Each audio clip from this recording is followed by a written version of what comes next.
Maghreb Orient Express, bienvenue à tous. Le Caire, Lausanne, Beyrouth, Mohamed El Rislan, 4 villes aux univers radicalement différents, mais nos invités y ont puisé toute leur inspiration pour mettre au point leur nouvelle réalisation. 3 invités avec nous dans MOE sur le plateau de TV5 Monde. Amir Ramsès, merci d'être avec nous. Vous êtes le réalisateur du film À l'heure du Caire, présenté à l'Institut du monde arabe à Paris ce mardi 13 octobre.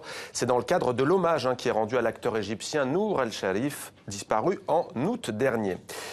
Bienvenue, vous êtes chanteuse, votre 4e disque s'appelle Zarabi, ça vient de sortir, vous serez en concert ce mardi 13 octobre au Café de la Danse à Paris. C'est déjà complet, hélas, mais il y aura d'autres dates pour pouvoir apprécier votre musique.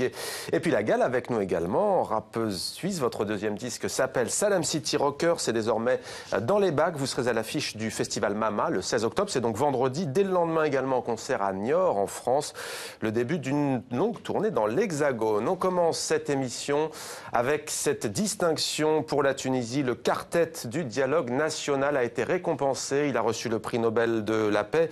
Une façon de récompenser une transition démocratique qui a vu le jour après le départ de Ben Ali. C'était il y a près de 5 ans maintenant, notamment grâce à une conciliation de toutes les composantes de la société. Amir Ramsès, le dialogue national tunisien hissé au rang d'exemple, vous qui êtes égyptien, vous qui avez aussi connu des soubresauts depuis plusieurs années, qu'est-ce que ça vous inspire ?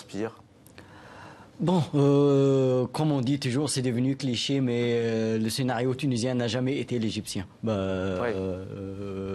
C'est bien, je suis content pour la Tunisie. Le scénario, ça se passe pour le moment très bien là-bas, mais je crois que c'est une expérience qui ne peut pas se répéter en Égypte. Enfin, les circonstances ne sont pas les mêmes, les mentalités, les poids politiques des différents partis et même les ambitions de ces partis. Ça fait que ça devient plus difficile, ce dialogue.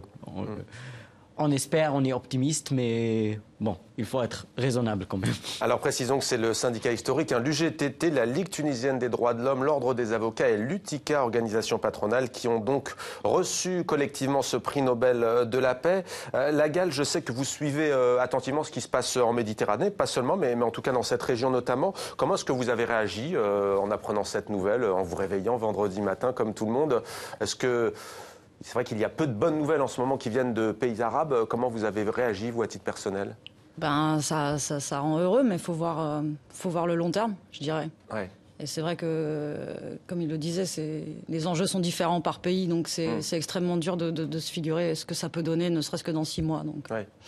C'est vrai que Tunisie, Liban ou d'autres pays du Maghreb, où chacun des pays a ses particularités. Pour autant, même question, vous, qu'est-ce que vous avez ressenti en apprenant cette nouvelle d'un pays pas si lointain du vôtre, le Maroc, au fond? Absolument, c'est une très belle nouvelle, un beau symbole pour la Tunisie, où j'ai été d'ailleurs il n'y a pas très longtemps, le jour de la fête nationale, le 20 mars. Donc c'était très, très, très, très fort en émotion. Nous avons chanté dans la rue. C'était au lendemain des attentats du musée Bardo. Donc oui, le très cher peuple tunisien, très brave et très fier. Je leur souhaite... Chanter le lendemain d'un attentat, la preuve que le peuple tunisien sait se relever des différents coups du sort et du destin. Alors dans votre album Zarabi, co-réalisé avec Matisse Haug, vous explorez à nouveau avec une voix profonde, sensuelle, comme d'habitude, la diversité des musiques marocaines. Alors c'est une musique qui est teintée de jazz, de soul, de rythme gnawa, de hassani aussi. On va écouter sans plus attendre un extrait du morceau Ahna, Ahna qui veut dire ici, mais qui veut dire aussi la quiétude. العاشقين صار طلق عطروه الليل وقته قاف لقلية بدق وخاف لعقيل حاله تلف ولا يولي لصغره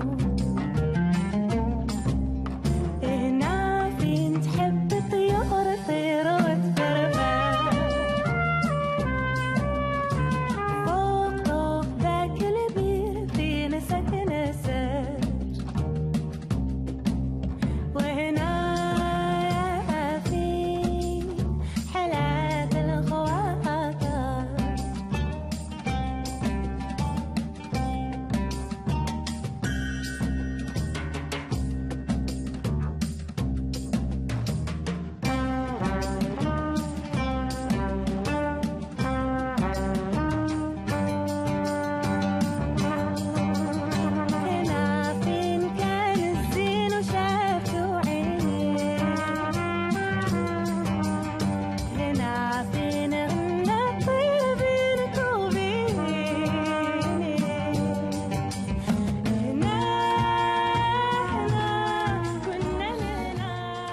Nana, extrait de l'album Zarabi.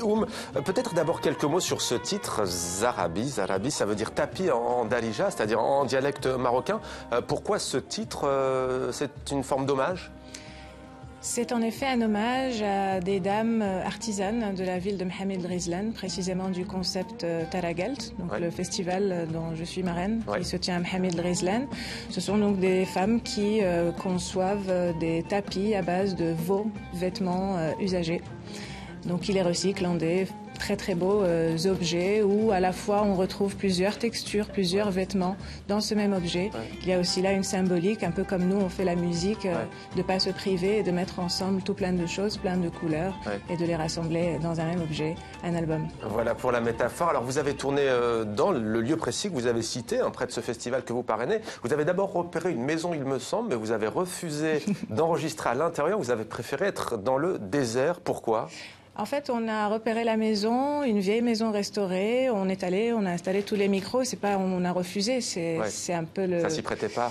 Non, vous savez, quand vous allez dans le désert, vous avez beau planifier tout ce que vous avez envie, vous ne finissez pas toujours par faire ce que vous avez envie. Il faut un peu se plier aussi à la volonté de ce lieu.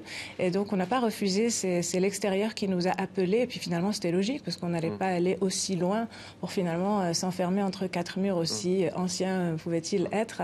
Donc, on a à la fin planté les micros dans le sable. Vos disques ont toujours été très sincères, toujours très profonds. Mais là, on sent que vous cherchiez encore plus de simplicité. Est-ce qu'en ce sens, le désert, justement, ne s'y prêtait pas mieux? Je crois que vous dites d'ailleurs vous-même, vous êtes face à vous-même, il n'y a pas de mensonge possible. C'est vrai, le désert force l'humilité, le naturel, et puis il faut qu'on accepte aussi notre imperfection. Il y a aussi l'idée du voyage, voyager avec des musiciens avec lesquels j'ai déjà tourné, avec lesquels j'ai développé pas mal de choses et appris pas mal. C'était important pour moi d'aller un peu vérifier ces liens entre nous parce que dans le voyage, il n'y a pas de mensonge et il y en a encore moins dans le désert.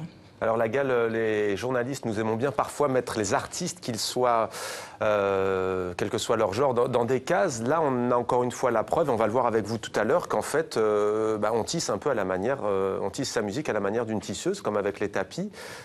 Ce brassage, qu'est-ce qui vous inspire, il vous plaît ? Moi, je me sens de toute façon comme faisant partie de ce genre de phénomène un peu hybride, on va dire. J'ai de la peine à me conscrire à une seule case. Et, les gens adorent mettre des étiquettes sur vos fronts un peu constamment. Donc,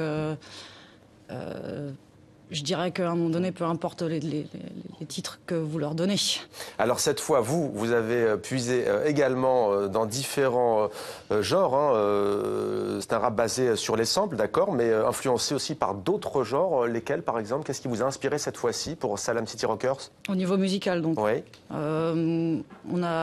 On est allé chercher pas mal dans le blues, dans des chants haïtiens, vaudous. Dans la country, aussi, plutôt la country. Les guitares qu'on entend sur certains morceaux, elles sont jouées. En revanche, c'est pas du sample. Et puis aussi dans la musique orientale, il y a toujours du oud qui traîne quelque part. C'est obligé. Ça revient, c'est obligé. Les origines reviennent. Alors la Gale, vous croisez dans ce disque aussi les questions existentielles avec les bouleversements du monde qui nous entourent, puissants à la fois et parfois, je dirais même urgents. On va écouter un extrait de Pétrodollar.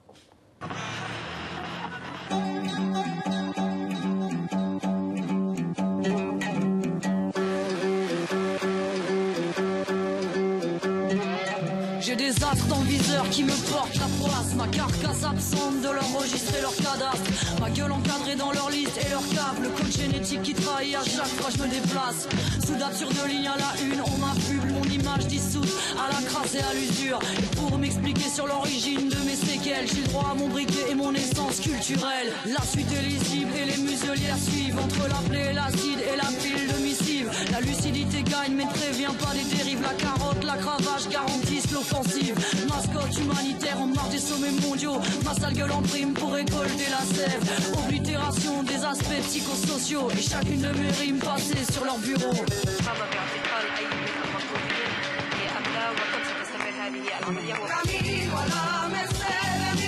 ne précise plus ma destination. La mémoire accrochée à ces maigres motivations. À dérailler en gare. L'acier, la mitraille et les pétrodollars. Pétrodollars du disque Salam City Rockers, La Gale. Alors donc, on l'a entendu, hein, le mot lucide, lucidité. Alors, les pétrodollars, il y a aussi la guerre. C'est un sombre tableau, mais réaliste, on a envie de dire. D'où puisez-vous, au fond, cette lucidité pour écrire vos textes, vos rimes? Le monde qui m'entoure, je crois que l'idée c'est de faire un constat avant tout et de savoir mettre les mots de manière plus ou moins intelligente, enfin j'espère dessus. Quoi. Mais il n'y a pas besoin d'aller s'inventer des sources. Hein. Je veux dire, c'est devant vous, c'est devant nous constamment. Et le fait d'avoir des origines multiples, ça vous fait prendre conscience de ces choses-là relativement tôt, je dirais. Donc voilà. Donc vous avez fait vos classes à Lausanne, en Suisse romande. À la campagne. À la campagne. Et le Liban ne vous a au fond jamais quitté. Il y avait la télé quand vous étiez enfant, forcément. Donc vous avez toujours eu aussi, quelque part, un contact direct avec ce qui se passait dans votre pays d'origine. Il y a eu pendant longtemps la guerre civile. Quel souvenir en gardez-vous, au fond? Est-ce que c'est un sujet dont on parlait à la maison, en famille? Ma mère était rivée tous les soirs sur le journal télévisé. On avait l'occasion de téléphoner de temps en temps à la famille en hurlant dans le combiné parce qu'il y avait les impulsions à donner là, avec le terminal. Enfin, c'était super compliqué de communiquer. Ouais.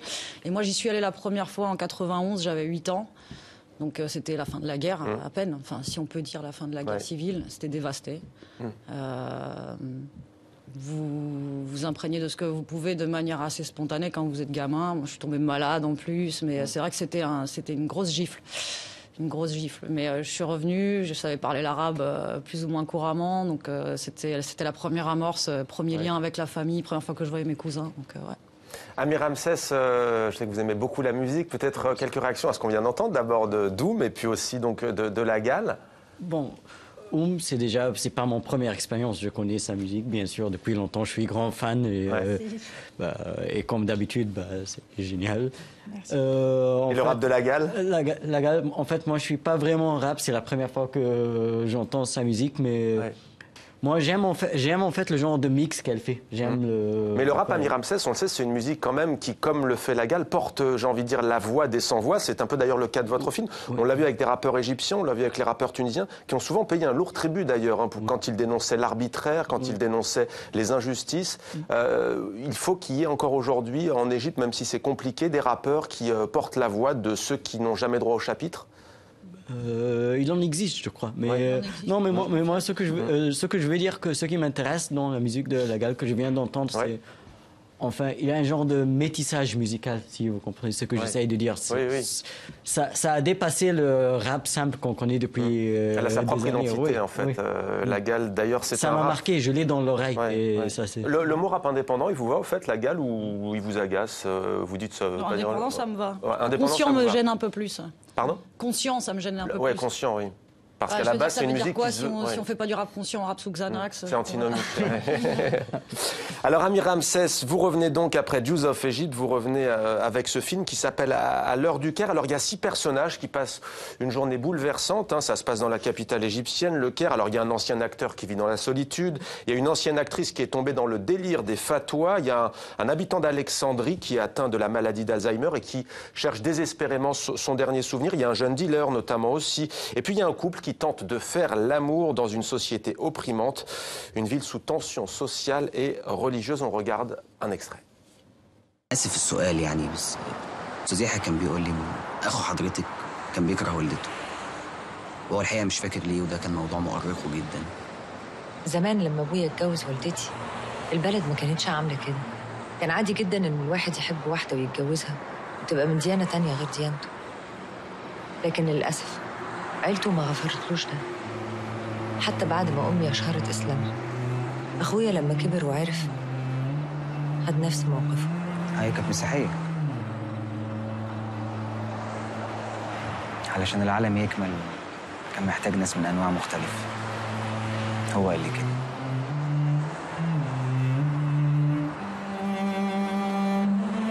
مع السلامة.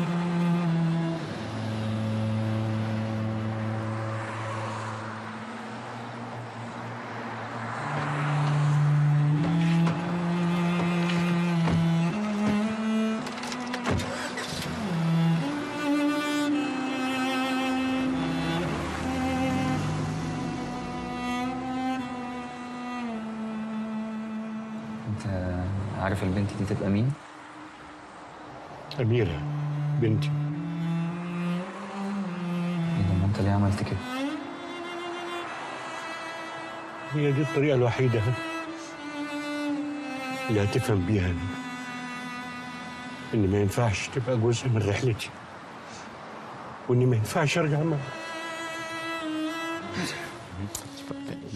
À l'heure du Caire d'Amir Ramsès, qui fait partie de la première sélection en lice pour les Oscars, meilleur film étranger. C'est tout ce qu'on vous souhaite, Amir Ramsès. Vous représentez donc l'Égypte. Pourquoi est-ce que vous avez choisi de partir de ces tranches de vie, de l'intime au fond, pour raconter la société égyptienne d'aujourd'hui, celle de 2015?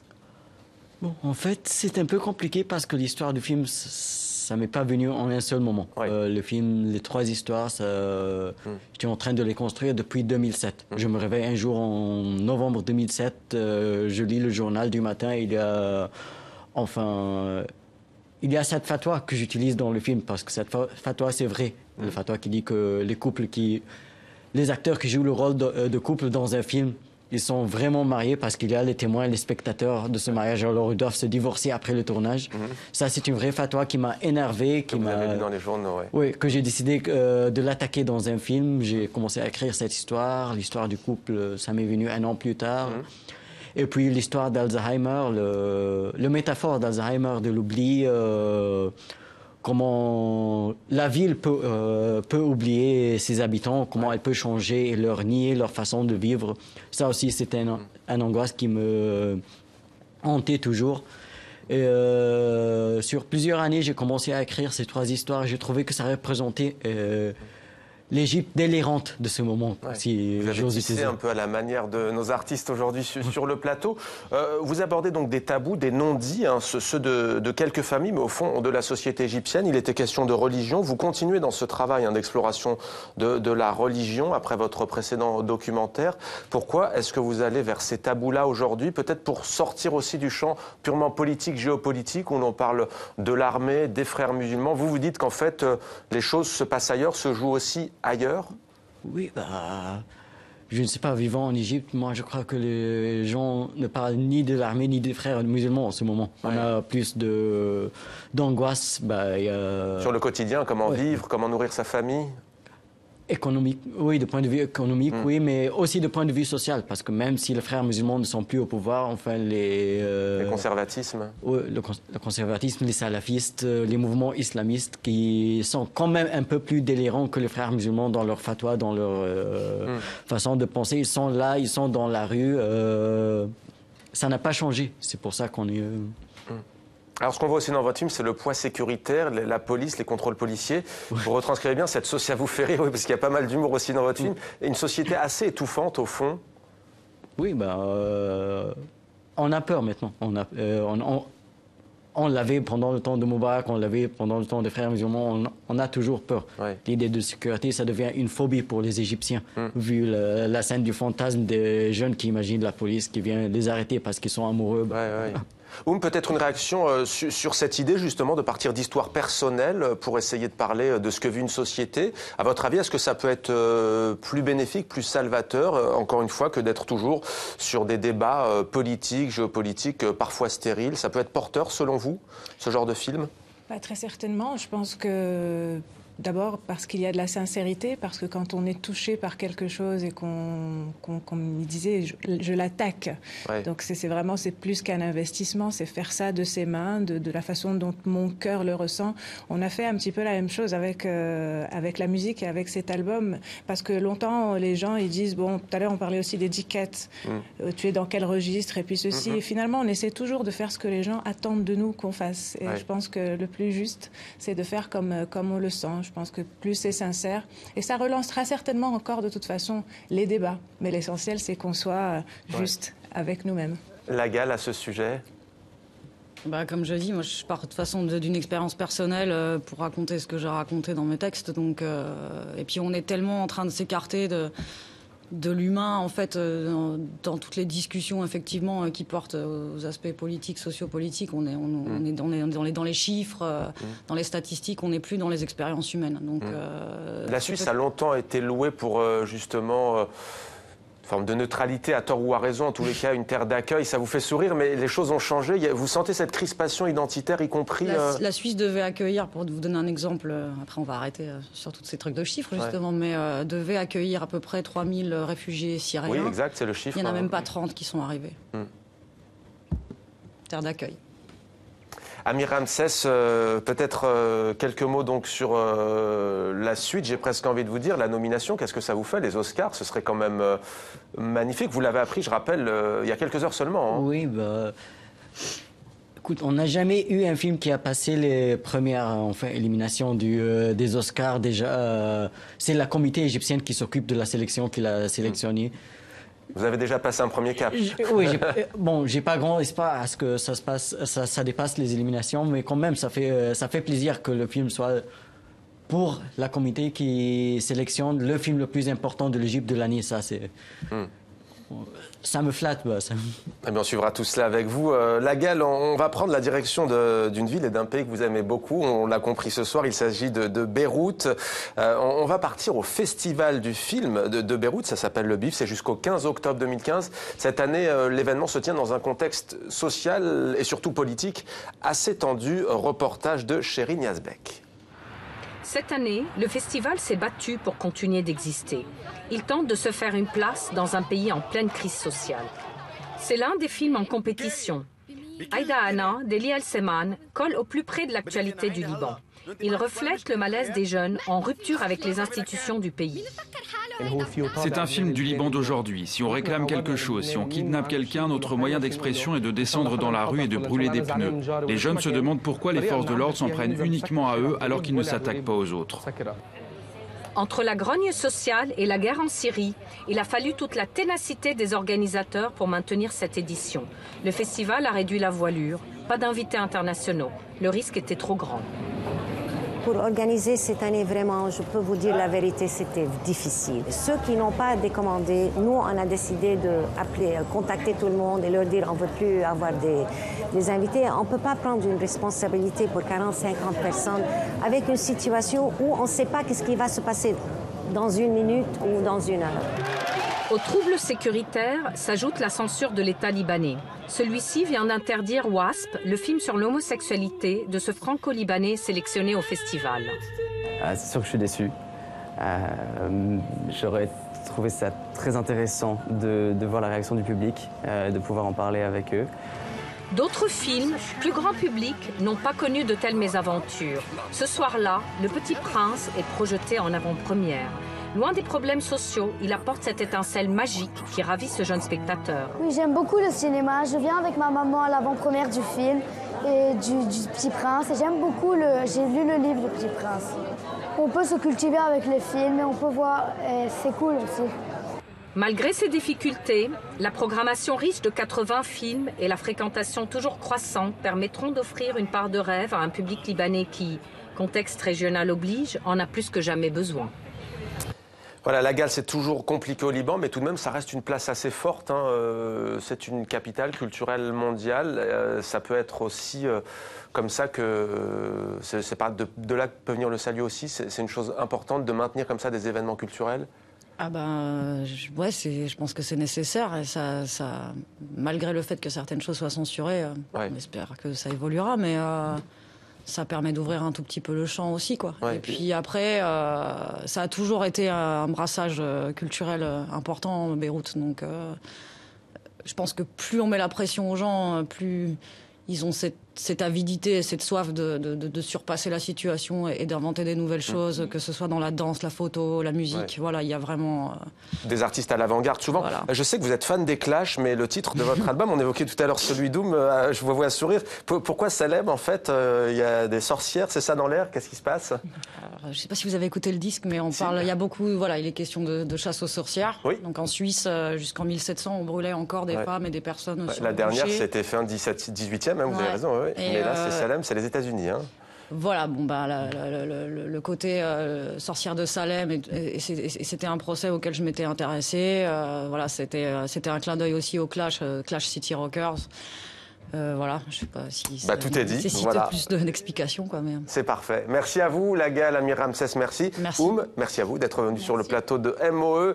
Et merci à vous d'être fidèle à Maghreb Orient Express. On se retrouve dimanche prochain sur TV5 Monde pour un nouveau numéro. D'ici là, les coulisses de l'émission et plus de contenu sur les réseaux sociaux. À très vite sur TV5 Monde.